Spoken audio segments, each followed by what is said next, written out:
All right, what is up, my friends? Welcome to the final section of my cube sleeving stream. We've done white, blue, black, red, green, multicolored, and colorless. Now we're gonna do the lands. And again, we're on my cube. It's a Legacy Plus cube. Super competitive, super high power level, super low curve. I give the full rundown of the cube in the first section, which is the white section, watching on YouTube. Anything you missed will be up on YouTube.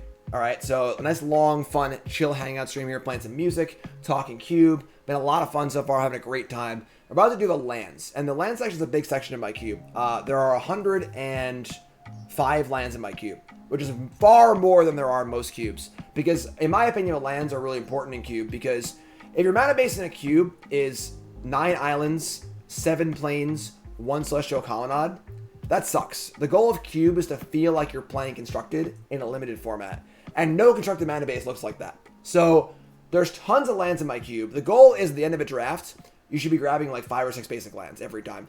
Not because you're playing a 5-color soup deck, but because you're playing a Mistress Factory, a Tolarian Academy, whatever. You're playing all these different lands. There are a lot of single color lands as well, and a lot of colorless lands also. Let's just get started right now. Pretty easy to start, right? So the first few lands are easy. We got fetch lands, right? Easy game. One of the most important lands in the cube. Fetch lands obviously get your dual lands and a lot of your mana bases. They do, they fill the graveyard. Don't need to sit here and patronize you all and explain to you why fetch lands are good. I'm just going to sleeve them. We're going to move on. The first few sections of lands are very easy because they're just the knock them down, easy lands. The fetch lands, the dual lands, and so on and so forth. Got some cool gold border lands here. This Bloodstained Mire's gotten quite a few mountains and swamps, let me tell you. Cool Flood Strand, cool gold border, and when I'm rich one day, I'll get the old border, marsh flats, and misty rainforests. But I'm not rich yet. So that's your fetch lands. That's easy, right? That's easy one. Next up are the dual lands, and these are proxied because I'm not rich, but they're nice proxies, so you can't really tell.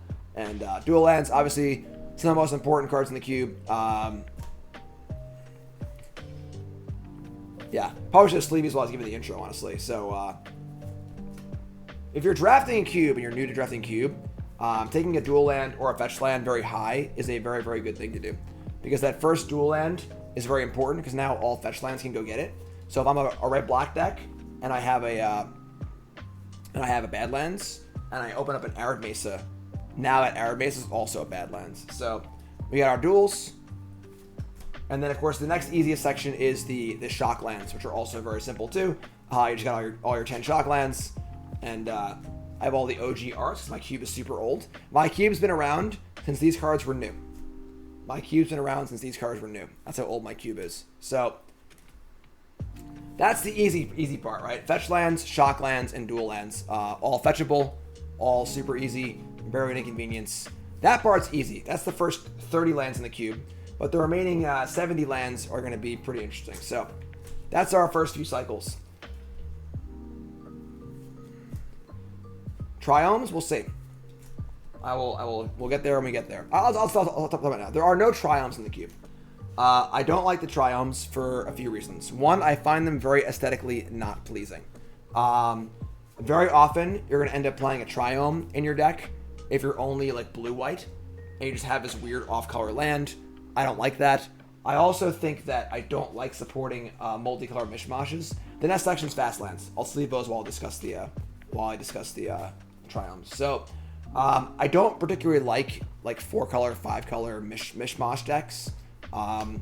It's not hard to draft those decks, and even if you don't have triomes, you can still draft those decks if you really want to. There are multicolored cards. There are good cards. So also the cycle is incomplete, which makes me unhappy as well. But I think that triomes make mana fixing with fetch lands a little too easy and make splashing a little too easy, and I'm just not about it. They come in tapped. I don't like that either. I'm just not really a fan, and I think that they're certainly very good in a lot of cubes, and they're definitely the experience you can cultivate if you want to cultivate. But personally, the reason why I was a million lands in my cube is not so you can draft a million colors. The reason is so you can have a good mana base that feels like a constructed mana base. So your Gruul deck has Copperline Gorge, Arid Mesa, Stomping Ground, Taiga, and whatever. You got 5 or 6 duels in your colors. You can always cast your spells. So that's easy. The first 40 are really easy. Duels, fast lands, fetch lands, and shock lands. And we'll move on here. So now we get into our sections that are a little more interesting, right? So the next section is going to be the Canopy land section, which is a problem because we have our Canopy lands, but we also have an incomplete cycle. Now, this is a section where I've actually made a poll on Twitter asking, how would people feel if I were to just complete the Canopy land cycle? If I were to just make a red-green Canopy land, call it, Burning Forest or something like that, and just make a red-green fast land. The templating is obvious. I'm sure they're going to eventually print a red-green fast land. It's not like I'm making a custom card just to play with. But consensus was that it was kind of okay, but aesthetically it's not super pleasing. So I decided against that for now. So for now, we have the 6 Canopy lands, which are all awesome. And to finish out that cycle of lands, I'm just using the buddy lands from M whatever. So we have Dragon Skull Summit, we have Drowned Catacomb, Glacial Fortress, and Rootbound Crag. Not ideal. Not ideal. Burning Maples, sure. Tinder Grove, whatever. I think Tinder Grove's actually a card already. But so I decided to just put in these. You want to keep the cycle complete. I don't love this part of my cube. I do think that I would consider just proxying and making fake, whatever, Fiery Cave, Drowned River, Frosty Hills or whatever. But at the moment, I decided against that. I would love to hear your comments on YouTube. That'll be your comment of the day. Let me know what you think about that. But I think for now, I'm okay with this. For color balance, it's fine. Canopy lands are super awesome. I do love them. And again, my cube is very low curved, so the Canopy lands are very good in my cube. But for now, this is what we got. We got Catacomb, Fortress, Crag, and Summit. And just dealing with it. So that's that section. The next section is perhaps one of the most interesting in the entire cube. The next section is my wild card section. So one of the problems with cube design is that your lands have to be equal. So I want to have Celestial Colonnade on my cube, right? I love Celestial Colonnade. It's a very, very good card. The problem is the entire creature land cycle that Celestial Colonnade is a part of isn't good enough for the cube. Wandering Fumarole, whatever. I can't remember half of them. Lava Claw Reaches, they just suck. They're not good. They're tap lands. They aren't great. Colonnade plays great in a blue-white control deck. Lava Claw Reaches does not play good in most Rakdos decks. And how do we solve this problem? I want to have Colonnade, but I don't want to have all the other ones. But I also want to have an even mana balance. So in this section of the cube, I have one wild card land for each color pair. So we have Shambling Bent for black-white, and we have Tar Pit for Dimir. So that's the 3 creature lands, right? But again, I don't want to have Lumbering Falls in my cube. So that's the 3 for that, right? So what if we took our blue-green land, and because blue-green there's a serious land theme in my cube, playing extra lands, I would love a few bounce lands. I think Simic Growth Chamber would be really good in my cube because blue-green has Fast Bond and Oracle of Moldiah and Explore, and the bounce lands are good in that context. But I don't want Boros Garrison in my cube. I don't really need a red-white bounce land. No red-white decks I don't want a bounce land. So I'll just put the bounce lands in the colors that want bounce lands. So we have Growth Chamber, definitely, and then we have Rot Farm because the green bounce lands are important. They have Explore and so on and so forth. So now we have 2 bounce lands in the cube. Don't need to do the full set, right? What about the other colors? Well, Kessig Wolf Run's a really sweet land. It's a Gruul land. It's a great card to get at prime time. Just a good mana sink. It's a pretty sweet land for red-green. There you go. There's your Gruul land, right? Then we have green-white land. Kind of an old-school one here in Corrosion Verge. Super cool card. Not even a cycle. So I couldn't even put, I'm not going to put freaking Grim Backwoods in my cube for this cycle. But Corrosion Verge isn't even a cycle, honestly. But it's a really, really good card. For those who don't know what this card does. This is basically rampant growth on a land as long as you're playing forests and plains, and you can get dual lands too. So super cool ramp card if you're like a green ramp deck, something like that. That's your green-white card, green-white land. Then we have, this one's a little weird. Actually, I'll do these first. Now, for Boros and for Izzet, white, red, and blue are big artifact colors in my cube. And we got new artifact lands. Now, Rustvale Bridge has two things to do in this cube.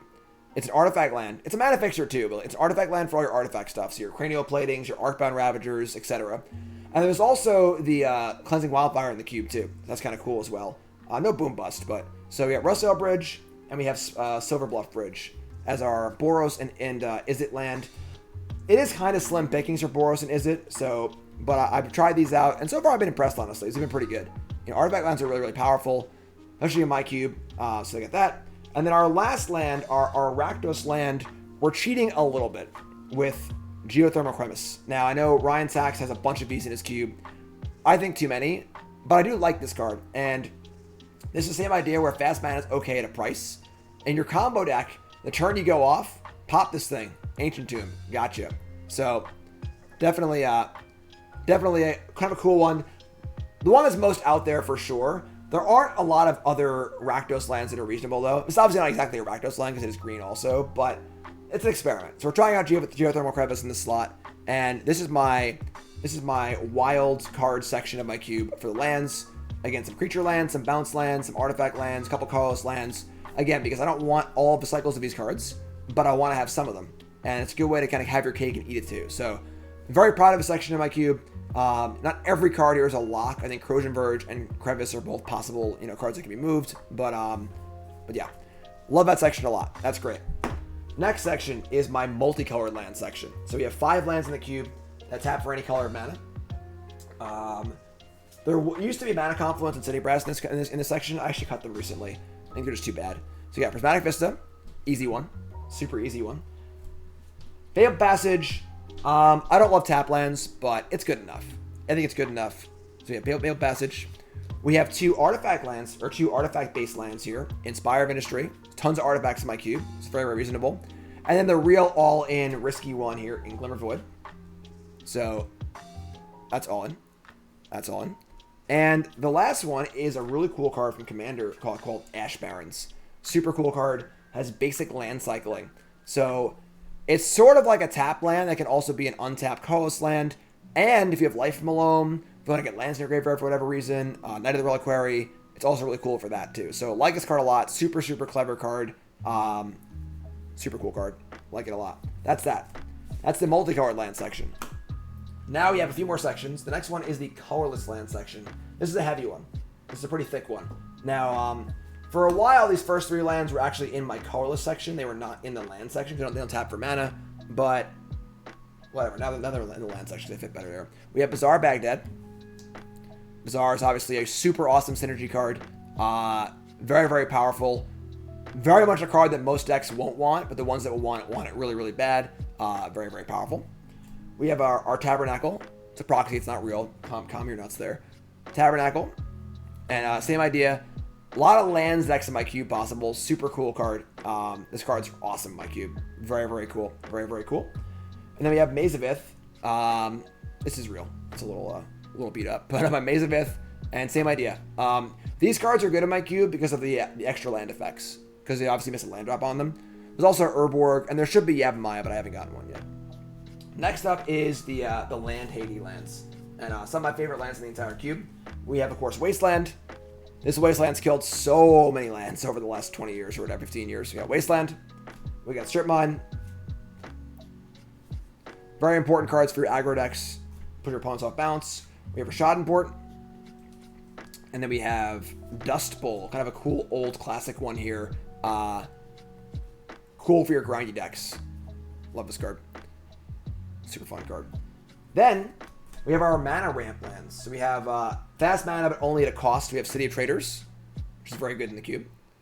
City of Traders, and we have Ancient Tomb. All kind of just like cube staples. Nothing really crazy here yet. All right. Then we have our creature lands. We have Mutavault. Mutavault's great. There's a human theme in the cube a little bit too. Mission Factory, great in the artifact decks. And then we have Blank Moth Nexus, which is just fine. It's fine. Not super exciting, but fine. Then we have our last 3 lands, which are kind of wild cards. We have Darksteel Citadel, which is for your artifact decks. And then also, you know, it's indestructible. It's kind of cool with Armageddon and stuff like that.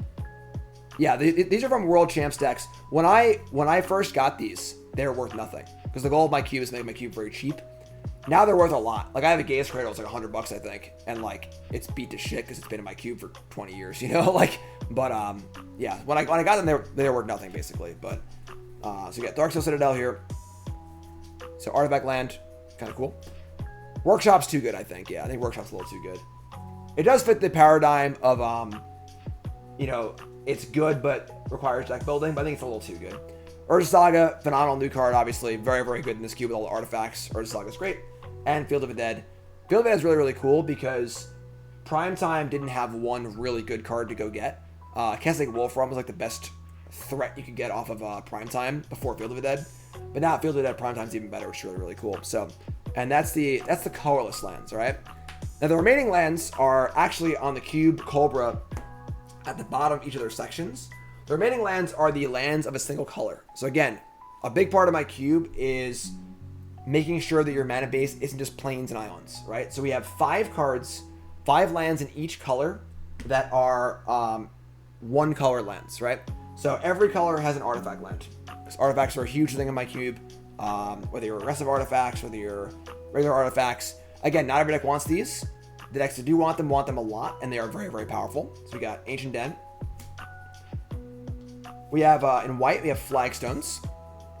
Great with Smallpox, or Braids, or Armageddon, or whatever. That's great. Windburst Heights, super awesome land. Great for aggro decks. Free card. Just great, great land. I like this card a lot. Castle Ardenvale, also phenomenal. Great in control decks. Just, again, I want value from my lands. I want people's mana bases to do things. Much more interesting than planes, you know? Our last one is Caracas. I don't really like this card in the cube. I think this card is kind of oppressive and not very fun. It sort of just punishes your opponent randomly for having legends. It's running against a Reanimator. This card is probably going to get cut for Cave of the Frost Dragon, I think. But I haven't decided yet. I'm not all the way there yet, but I am pretty much there. You know, there's so many legends in the cube. You know, I play a Braids, you bounce it. I play a Rankle, you bounce it. I play a Sai, you bounce it. I play, you know, whatever it is. It's not fun. I think if Caracas could only target your own permanents, it would be a really fun card. Bounce my own Venser, protect my Thalia. But because you can bounce your opponent's stuff, it's just like randomly stupidly good and not fun. So it's a card I'm not really interested in having in my cube. It's in there for now. But correct. Randomly punishing, not planned and thoughtful. Absolutely. You know, it used to be a lot worse back in the day.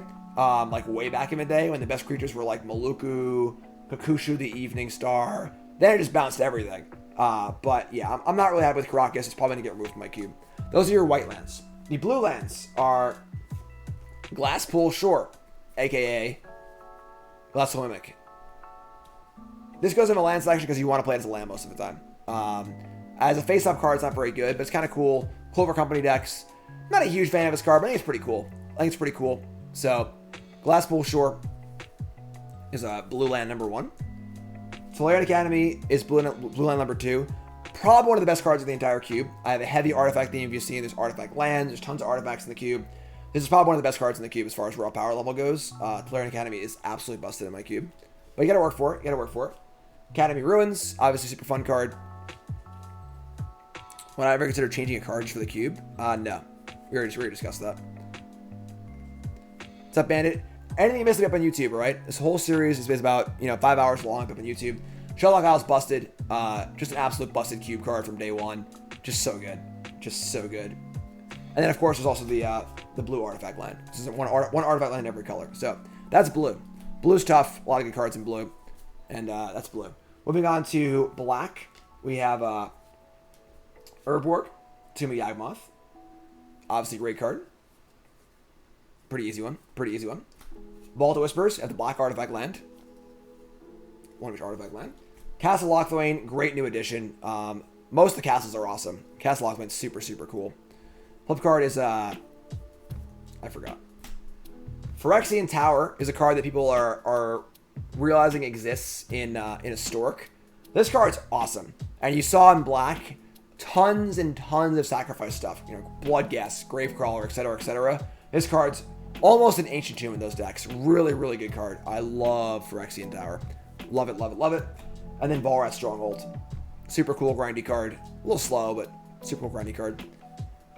Mystic Sanctuary was in for a little bit, but I decided to try the Glass Pool instead. So that's black. Then red. Red starts off with Castle Emberth. Pretty easy. I'm just out of sleeves too. Oh no! I gotta crack a new box of sleeves. There's like 4 cards left. Cracking a box of BCW Elite 2 deck card sleeves. Boom! Promo code Jim10, 10% off your order. Elite 2 deck card sleeves. Best sleeves in the market, not close. I use them for tournaments. Every event I've played the last like few years, I've used these sleeves, and now I got a whole box for my cube. No Cabal Coffers, it's not good enough. And the thing is that there's so many lands that aren't swamps you want to play in your decks. You're encouraged so heavily to play non-swamp lands that it'd be too much tension, I think, also. Like, you gotta be mono black, play a bunch of swamps, want to use the mana. There's just so many requirements to make coffers, like, playable. It's not worth it. It's not worth it. Sorry, folks. Alrighty. Crack the box open. Let's go. There they are. Alright, so, we got Castle Emberth. We got Spikefield Hazard. Now, Spikefield Hazard's in the cube over Shadow Skull Smashing based on how my cube is. My cube is very lean. It's a lot of cheap creatures. I don't think Smashing will be played as much as Hazard will be, as far as being cast. I think Hazard will be much better when it is cast. I think the Exile clause on Hazard is very important. There's just a mana efficiency thing. I think Hazard is much more mana efficient, and that's more important in my cube. So Hazard gets the slot. So we got Hazard. We have Great Furnace, of course, the red artifact land, because every color gets an artifact land. And now we have some cool ones here. So same thing as the multicolored section as far as like, you know, making a little variety. I don't want to have all the cycling lands, all right? But I do want to have the ones in the Ren and 6 and Life Malone colors. So Forgotten Cave gets in as cycling land. So there are 2 total cycling lands in the cube. So we have Forgotten Cave. And then our last red land is Gitu Encampment. I think this is going to be Den of the Bugbear. I think Den of the Bugbear is probably better than Encampment. I haven't changed it yet, but I'm probably going to. Encampment's cheaper, but it's kind of an old card. So that is red. And then our last 5 cards in the cube are our green lands. Of course, Tree Tails start off super easy. Just all the artifact lands are in the cube. That's the first one. Then we have another excellent land in the cube, Gaia's Cradle. Again, what is this worth? Like, it's absolutely beat to shit. It's been in my cube for 15 years at this point. So, wasn't worth much then. You know, so you got a Gaia's Cradle. Super powerful land. Treetop Village, another super awesome land. Great creature land. Then we have our Tranquil Thicket, which goes along with our Life Malone and our Ren and 6, stuff like that. And also, like, you can just play this card in your green deck if you want a cycling land. You don't need to have Loam to make this card good, but it's good otherwise. $219 for a freaking Gaia's Cradle? For a non-legal gold border Gaia's Cradle?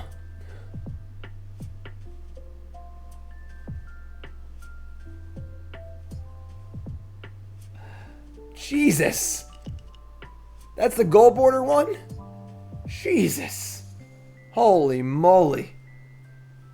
$200 for a fake card. I love it. Love it.